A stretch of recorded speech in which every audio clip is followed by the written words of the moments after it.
Hello, good afternoon. Welcome to STG208, maximize the value of cold data with Amazon S3 Glacier storage classes. My name is Gayla. I'm very excited to be here, and I'm really excited to see you all in the afternoon after lunch. So give yourself a pat on the back for making it to your session. Just by a show of hands, how many folks are already using Glacier? Okay, we got a few of y'all out there. Good to know, good to know. We built this session for people who are new to Glacier, for some folks who maybe occasionally use Glacier or are familiar, and we even have some stuff for those archiving storage pros out there. So we got a good session for you. You can think of this session in 3 parts. In the first part, for those new to Glacier, I'm going to briefly cover why your cold data is important. I'm going to go over the S3 Glacier storage classes. I'm going to talk to you about getting your data into Glacier, getting your data out of Glacier. Then I'm going to hand it over to Nitish, who's going to cover some new S3 storage archive-related features, and then we'll have a quick demo for the pros. All right. Let's get started. S3 has hundreds of trillions of objects currently. And one estimate out there says that 70 to 80% of cold storage of data everywhere is cold. What we mean by cold means it's data that's rarely accessed. It's sometimes stored for months, years, and even decades. And that's hard to ignore because that amount of data is growing every single day. But what's interesting is that the value of that data is increasing. Across industries, we're seeing something very remarkable happen. Cold data isn't just stored and forgotten anymore. It's now become a catalyst for innovation. It's emerging as a huge differentiating factor for a lot of businesses, and our customers are unlocking all different types of ways to use what used to be considered dormant data and turning it into actionable intelligence. So think bigger than storage. Let's say you have a whole bunch of historical handwritten records, and you want to use it to train machine learning to recognize handwritten data for those archives. You might want to derive new insights for archived analytics. Maybe you have a bunch of financial or stock data that you want to use to build new application. The opportunities are endless, and our customers are every day identifying new opportunities for this archived content. And it's about turning every byte of cold data into an opportunity. And that's why Nitish and I are excited to go over S3 Glacier with you all. We're both on the service team, and this is hugely important to us. So let's dive a little bit deep into what the Glacier storage classes are. Now, if you've been around S3, you've probably seen a slide like this before. But for the new folks, let's talk about these storage classes. Imagine a continuum where you're balancing 2 key factors. It's your access speed and your cost efficiency. On your left, we have our frequently accessed data, so it's ready for you and your applications in milliseconds, but it's at a premium. And as we move right, we're entering into progressively cooler territory. This is where your access becomes less frequent, but your storage costs are going to drop significantly. So let's break this down a little bit more.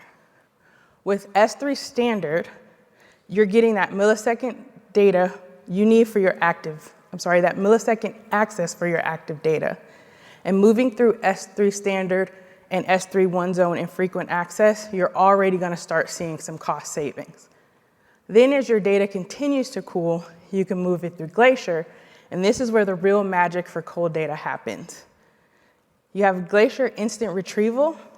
It's for that data that you need in milliseconds that's still archived. You have your Glacier flexible retrieval for data that you need within minutes. And then you have Glacier Deep Archive, which is our lowest cost storage in the cloud. And here's the brilliant part. As your data naturally cools and as access patterns decrease, you can progressively move through these tiers and continuously optimize your storage costs without sacrificing the ability to retrieve when needed. And you may ask, though, which storage class should you choose? Think of this as finding the right combination of cost and retrieval speed. For Glacier Instant Retrieval, this is your go-to for data that's cold but you need very quickly. So some examples of that could be medical records that are rarely accessed, but when you need them right away. Or if any of you are in the broadcast media space, this could be archival clips that have a tight deadline that you have to pull in for a project. This tier is also popular with those who have compliance requirements that require instant access as well. Next, you have Glacier Flexible Retrieval. And with Glacier Flexible Retrieval, you could get something really cool, which is free bulk retrievals. This is for large-scale data and analytics, where your timing is flexible. Backup archives, where you have some time and you can plan your retrievals. And also historical records that may need occasional bulk processing. And our last tier, Glacier Deep Archive, where I mentioned before, is our lowest cost storage option. This is for your long-term retention at the lowest possible cost.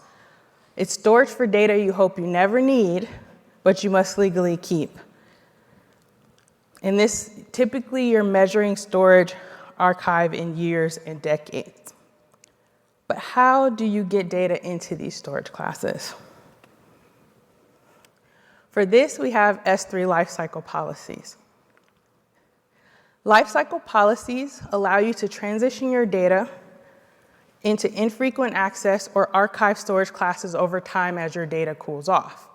And it can automatically delete that data at the end of its life. This allows you to automatically control costs based on known access patterns. For example, let's say you have an object that you created on day 0 that's accessed very frequently in the first 90 days. And then after that 90 days, it's rarely accessed. You can create a lifecycle policy that automatically transitions your object to Glacier Instant Retrieval after that 90 days. And if your application from then needs to access that object, it's available to it in milliseconds, and there's no problem. It'll work great. But let's say after 180 days, access is extremely rare, and we want to further optimize our storage costs.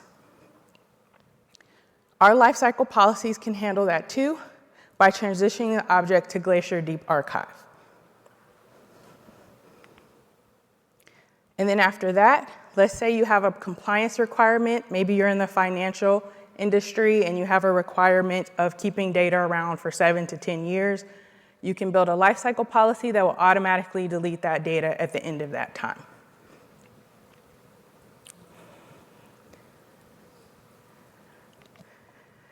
And we provide you with a number of filters that you can apply to your lifecycle policy, which determine which objects that it will affect. You can apply them to an entire bucket if you need to, but you can also apply them to specific prefixes or objects that match certain object tags. You can filter by object size, which is really great for archiving because you typically want to avoid sending a bunch of small objects into archive. And you can also filter by the number of versions an object has. So if you want to avoid creating a bunch of unneeded versions, you can create a policy that maybe creates 1 or 2 and will delete everything else. But let's say you don't know your access patterns, or they're very unpredictable. We have a storage class for that as well, and that's S3 intelligent tiering. Sometimes access patterns truly are just unpredictable or unknown, and S3 intelligent tiering, S3 Intelligent Tiering is a storage class designed for customers who want to optimize their storage costs automatically when data access patterns change. And it does that without any performance impact, operational overhead, or lifecycle fees, or retrieval fees. Intelligent tiering is a cloud object storage class that delivers those automatic savings by moving your data between the tiers. There's 5 tiers, 3 of them are synchronous, and you get those automatically. They're available as soon as you sign up, and you have to opt into the 2 asynchronous tiers. After you opt in, Intelligent tiering will choose the correct tier for you. So far, we've talked about why your code data is important. We've talked to you about how to choose your storage class, how to get your data into the storage tier, and now we're going to talk about how to get your data out. You've optimized all your storage costs. So what happens when your data is suddenly hot again? Let's talk about restoration options. The first question you might ask is, why are our customers restoring data? Great question. Let's look at some new and exciting emerging patterns. So you're sitting on a gold mine of archived media files. We're seeing our customers breathe new life into their historical content, transforming decades of old footage into fresh, compelling content for today's audiences. And when it comes to backup and compliance, it's not just about checking regulatory boxes anymore. Organizations are finding strategic value in their historical records and using them to track long-term patterns and inform their future decisions. But here's where it's getting really exciting. Cold data is rocket fuel for machine learning models. So think about it. You have decades of historical data, training models to spot patterns we never could have seen before. Your archived data isn't just history, it's your competitive advantage. For example, let's say you are a company that's working on self-driving car technology. Perhaps you need to train your model and you want to restore all your content related to cars taking left turns. You can do that with Glacier. We are seeing a brilliant trend where companies are generating rich metadata from their archived content, making vast data lakes searchable and actionable in ways that they weren't before. So now let's dive deeper into how customers are accessing their stored data in Glacier. First, with Glacier Instant Retrieval, it's pretty easy. It's the same GET request that you would use for standard and intelligent tiering and S3 infrequent access. You get the millisecond access, and the trade-off is higher retrieval and API charges. Customers often mention with Glacier Instant Retrieval, it's amazing for them because now they're able to save on their storage costs without having to make any changes to their applications. However, if you have retrievals that can withstand some more times from minutes to hours to days, we can pull your data out of Glacier Flexible Retrieval, but that's a bit different. You can lower your cost of storage while also reducing the cost to retrieve even large amounts of data with Glacier Flexible Retrieval and Glacier Deep Archive. But with these storage classes, they require a request before data can be accessed, and once restored, you can call a GET request on the same object key to get the object.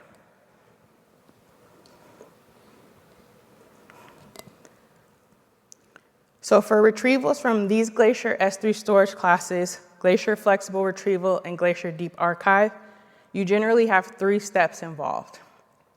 First, you have to initiate a request. Second, you have to check that the restore has completed. And finally, you access your data. And I'm going to take you through each step. When you restore large volumes of archived data consisting of hundreds and thousands and millions and even billions of objects, One factor to account for is the time it will take to submit all the requests to Glacier. Glacier supports a request rate at 1,000 transactions per second. This TPS limit automatically applies to all standard and bulk retrievals, requests from S3 Glacier, Flexible Retrieval, and Glacier Deep Archive. So let's take an example. I did do math. At 1,000 TPS, you can submit 10 million restore requests in under 3 hours, and using standard restore from Glacier Flexible Retrieval, for example, you can complete all restores in about 6 hours.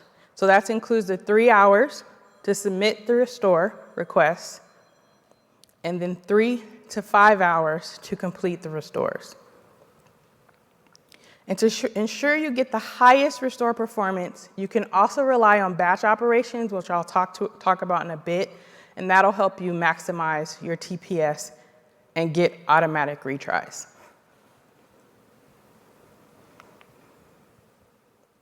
Now, if you remember our second step, that was monitoring the request status for Glacier restores. For these restores, S3 will create an event for restore initiation and completion. And you can publish these events to Amazon Event Bridge, and you can configure that to fan out to an SNS topic or an SQS queue. You can even have it trigger a Lambda function if you need it. You can also configure restores completion events within Event Bridge to send events to an SNS topic, which your application can then follow up and subscribe to. This will allow your application to automatically proceed to the next step, such as a get or a copy, as soon as the object is restored. And now we get to our final step, accessing your restored data. So once an object is restored from Glacier, your application can access it like you would any other object. It's an S3 standard now. You can perform a get or access it any other way that you would access an object in a synchronous tier. However, a tip, so remember this, the restored data is a temporary copy of the object. To move it out of Glacier, you can either do a copy in place over the same key, or you can copy it to a new bucket. If you're copying over the same key, though, just keep an eye out for adding an extra version in case you don't want to keep an additional Glacier version. Now, I did briefly mention batch operations. The Glacier kind of works like a freight train, and if you know the batch, we can do some optimizations on our side to make things run smoother. If you're getting less than 1,000 transactions per second, that means the request will take longer to submit. I've seen examples of customers request around 25 TPS and essentially increasing their total restore time by 40x, which is suboptimal. But the good news is that you don't have to optimize your software or multi-threading. You can use batch operations, and that can dramatically improve your restore experience. Instead of fine-tuning your software, as I mentioned, you can use batch operations to automatically maximize your restore requests per second. It can also do automatic retries to handle any error failures, and with the completion report that will signal any issues with your job. And then you create a manifest, a list of keys you want to restore, submit to batch operations. Each manifest will be associated to a single job, and additional jobs from there will then split up your TPS. All right, so we've covered, again, the importance of your code data and how it can be an innovation for your applications. I talked to you about your storage classes and how to pick the best one. Talked to you about getting your data into Glacier. And I talked to you about getting your data out of Glacier. Now Natisha's going to come up and talk to you about some new archive-related features. Thank you. Thank you, Gila. Whoa, I didn't fall. Thank you, Gila. Now you have seen S3 storage offering and the pathways of getting the data in and out of S3 Glacier. Let me build on that foundation and introduce two new capabilities that we have recently added, each specifically designed for archive workloads. We were going to talk about three capabilities. So there is one that will be like coming in Matt Garman's keynote tomorrow, so stay tuned. So the first thing that we are going to talk about is checking the integrity of your archived data at rest. And the second thing that we are going to talk about is using S3 metadata for quick discovery of your archive content. For each of these capabilities, I'll address three questions. First, what problems are we solving here? How does it work? And what does it mean for you? Let's start with the first feature, new compute checksum operation in Amazon S3. Why this capability is so vital? Because customers across domains such as media and entertainment, life sciences, crime and justice, and preservation institutions perform periodic data integrity check to make sure that the data is intact. This could be the master copy of an iconic movie, or it can be a historical artifact like the Constitution of the United States, or this is something that is required by the compliance team, or a proof that the evidence has not been tampered with. In all these cases, verifying archive data is an industry standard. Our customers asked us to provide tools in S3 to help them do this. And that's what exactly we have built. Before I dive deeper into this capability, one thing that I want to highlight is that everything that we are talking about checksum validation here is completely optional. S3 performs billions of checksum operations every second to make sure every byte in transit and at rest is intact. But we also know that our customers are already doing that, and we can provide a better way of performing these checks. So that was the intention behind this feature. But first, let's cover the basics. What is a checksum that we are computing here? A checksum is a digital fingerprint of an object. In this example, we have three objects. We are using the checksum algorithm CRC32, and we have this unique alphanumeric value for each object. Even a single bit flip will result in a different checksum value. Customers store original checksum value on their media asset management systems or in a checksum repository as the source of truth.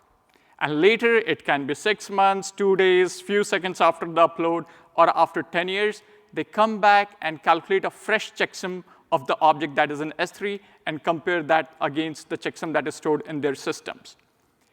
It's a way for them to prove that the data remains intact. S3 already provides a range of capabilities during upload. So when you upload an object to S3, you can specify the checksum algorithm you want to use, as well as you can provide a pre-calculated checksum value, which is optional. You have support for 6 checksum algorithms, CRC32, 32C, CRC64, MD5, SHA-1, and SHA-256.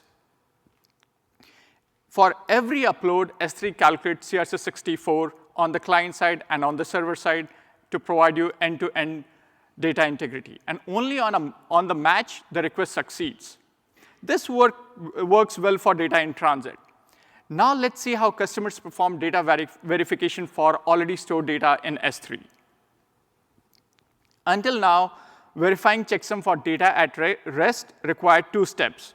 First, you download the object, which will have a bandwidth cost or data transfer fee, as well as some time.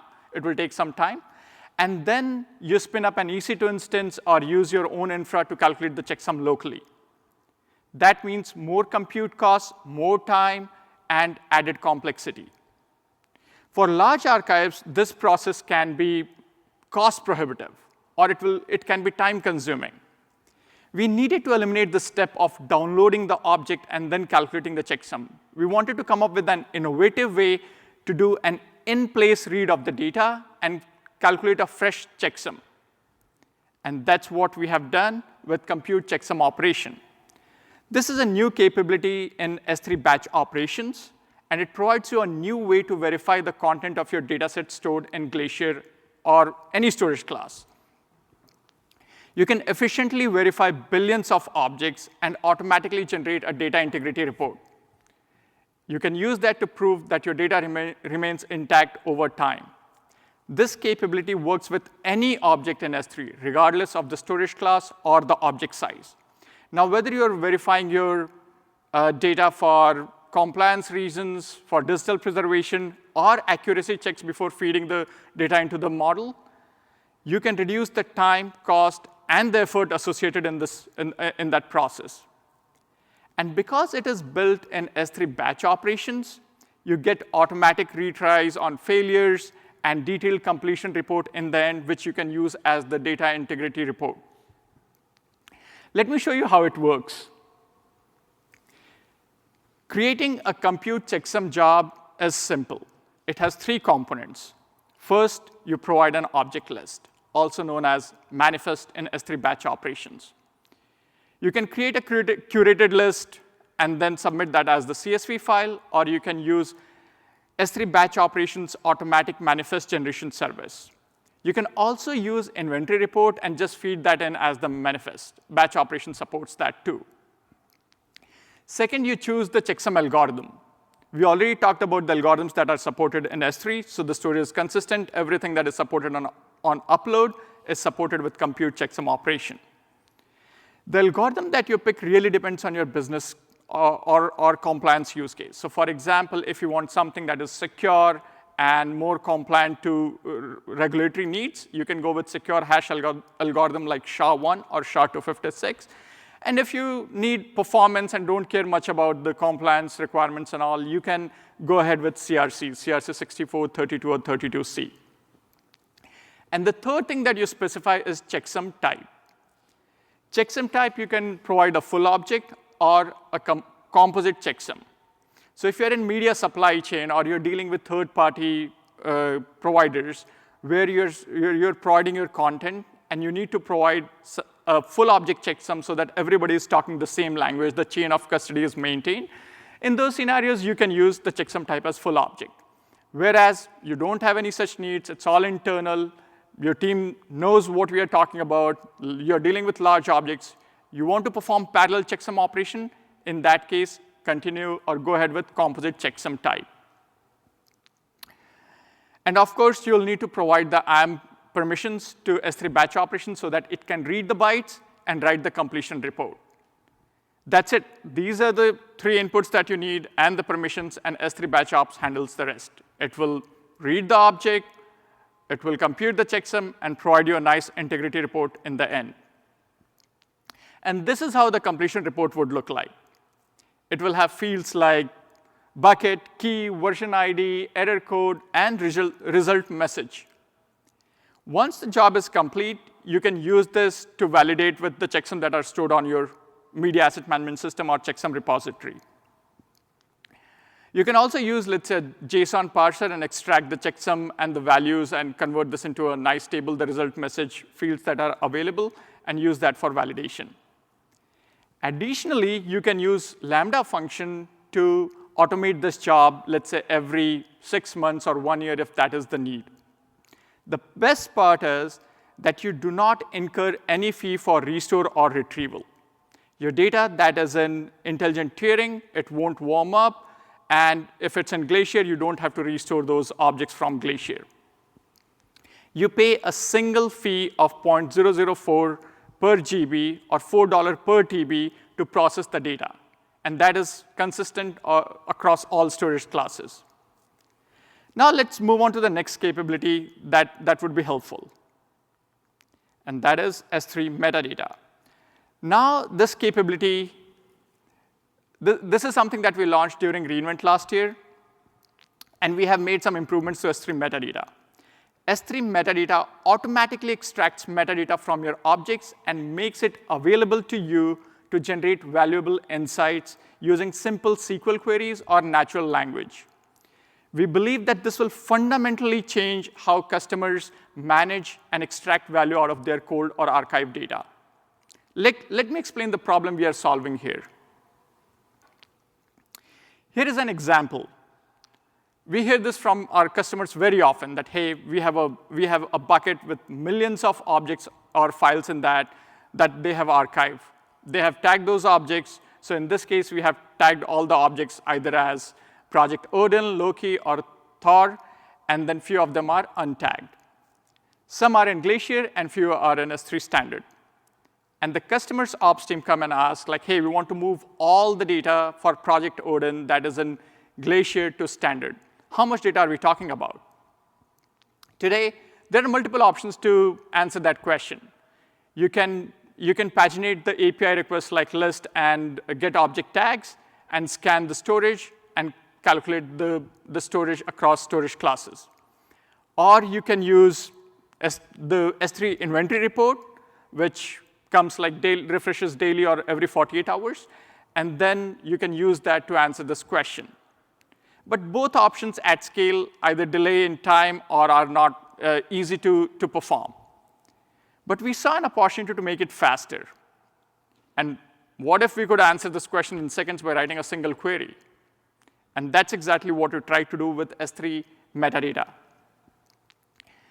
It is a fully managed service that automatically captures all your object metadata, tags, object storage class, object size, everything that you get from the head object, and store that into a queryable Apache Iceberg table.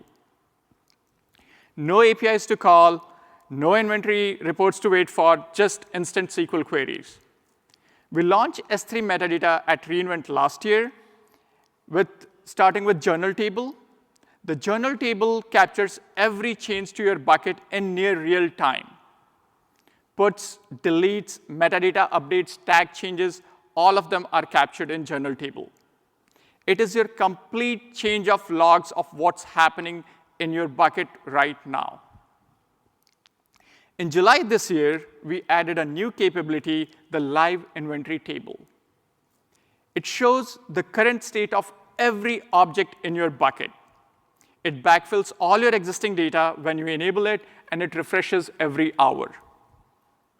Both tables are read-only and fully managed by AWS, and you can think of them as your authoritative system of record for everything in your bucket.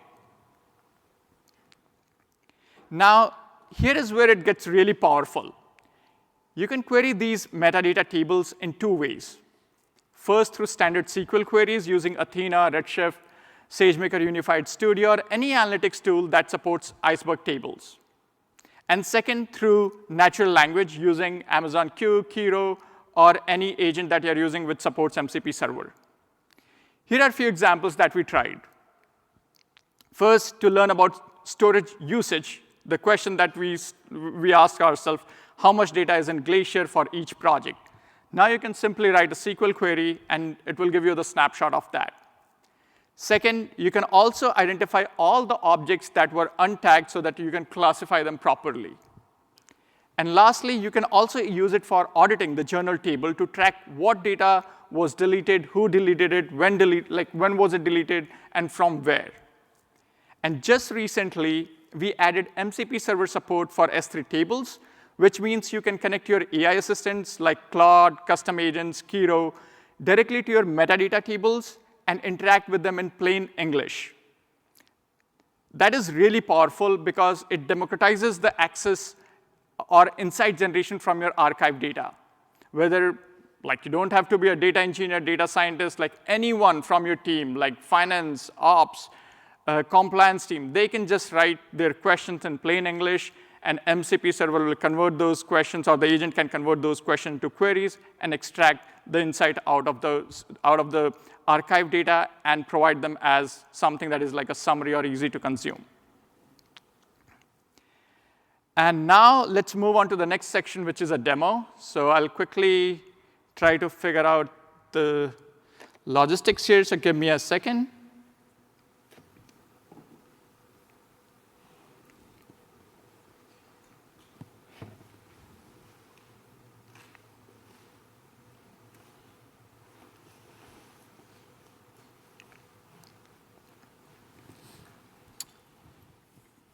So for a moment, let's assume that we are a space tech startup, and we are building an autonomous space vehicle, and we are using the images available from NASA and videos to build a space simulation model so that we can train the vehicle how to navigate through obstacles.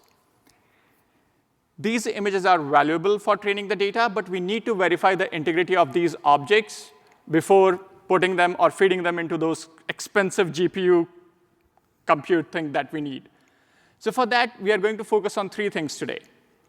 We are going to use the inventory table to find all the objects that are related to Project Odin, which is our code name for our autonomous space vehicle project.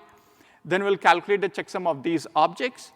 And then we will use Kiro to compare the completion report with the original checksums that are added as tags.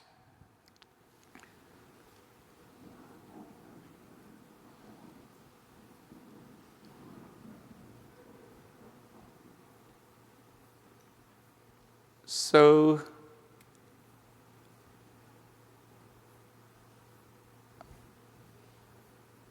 OK.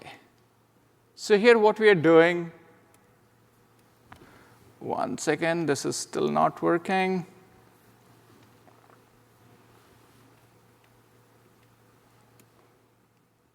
OK. So we'll go to this bucket, reinvent STG208 demo, where we have hundreds of images and videos that we have downloaded from NASA website. And they're stored across different storage classes. A few of them are in Glacier Instant Retrieval. Few of them are in Standard. We will open one of them and just look at the object properties. We'll scroll down. We have tags that is attached to it. So SHA-256 checksum algorithm that was computed at the time when this object was created, the checksum timestamp, project name as Odin, and baseline checksum or the original checksum hex code. So all these are added to the object, and we have added that to most of the objects and kept few of them untagged intentionally. Now our plan is to use inventory table, live inventory table, to query all the objects that are associated to Project Odin and create a list of that we can feed into batch operations. So what we will do, we'll go to query, and we will use live inventory table, use SageMaker Unified Studio to query our inventory table. And we need to make sure that we tweak the query in a way that can be used with batch operations. So yeah, so we need bucket and key. And then we need to add a where clause where we are adding the where clause where object tags have project name as Odin. And then we'll run this query.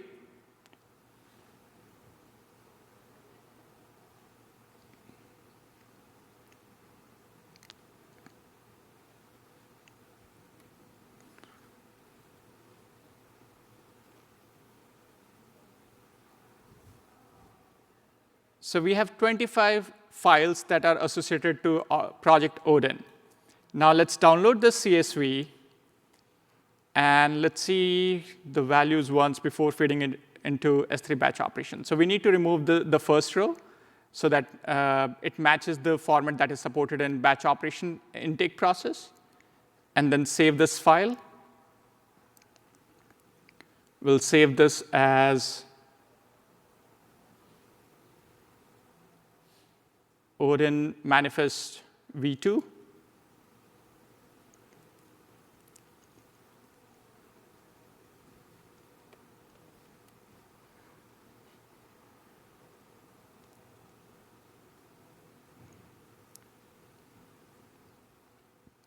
Now let's go back to our general purpose bucket, S3 bucket that we had. And we have created one more bucket there for S3 batch operations jobs.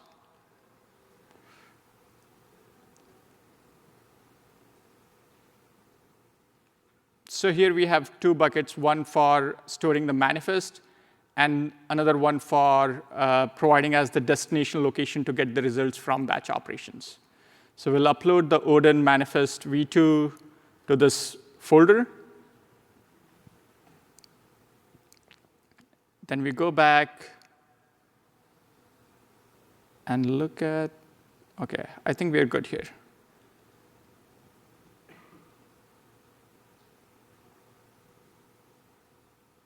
So this will be our result location where we'll be storing the result from compute checksum job operation.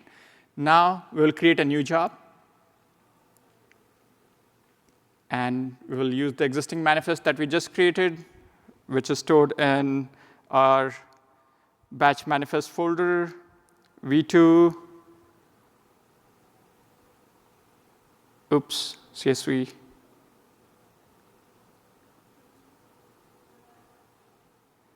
We will select compute checksum operation, that is the new one, checksum type as full object, and SHA-256 algo.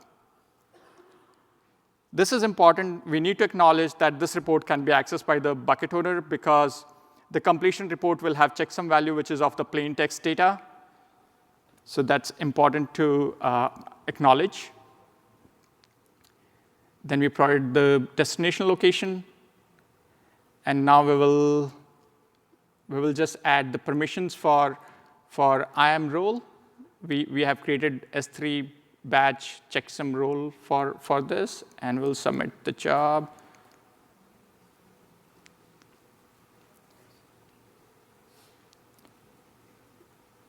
We will run this job.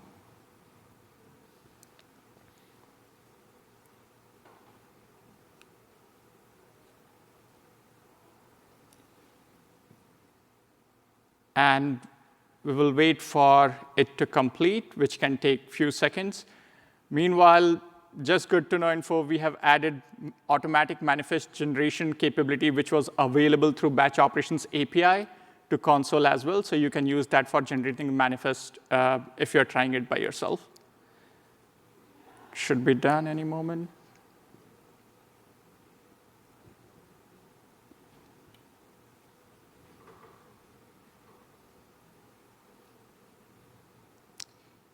OK, so the job is complete. Let's go back to our folder that we created for batch results, F2E9. We'll go to the results. And let's open it to see how does the output looks like in the completion report.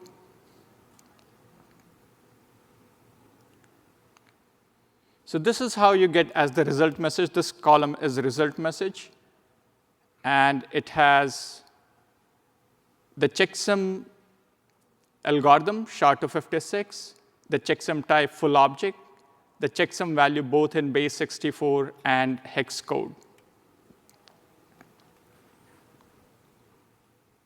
OK, after this, we will use Kiro to compare this with the values that are stored on with the objects tags as tags. So we are using the Kiro CLI.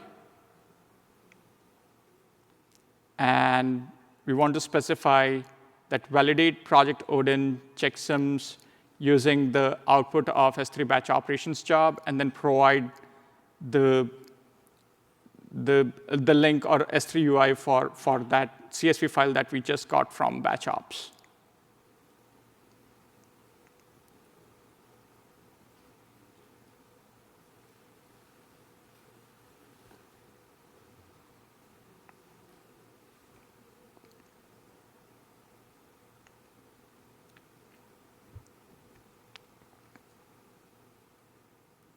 It has created a Python script. And all the 25 objects that were related to Project Odin, it validated that they match the checksums that are stored as tags. And with that, we conclude the demo. And I want to summarize our session with a few key takeaways that you can keep in mind. So the first is, with the advancement in AI, archive data can be the differentiating factor. And S3 provides you multiple storage options curated for your specific business needs in terms of access pattern or storage time or the cost. And finally, we are adding new capabilities in S3, such as compute checksum operation or S3 metadata that can help you easily manage archive data, at the same time extract more value out of them. And with that, we would like to conclude this session. Thank you so much. Yeah, please complete the session. Thank you.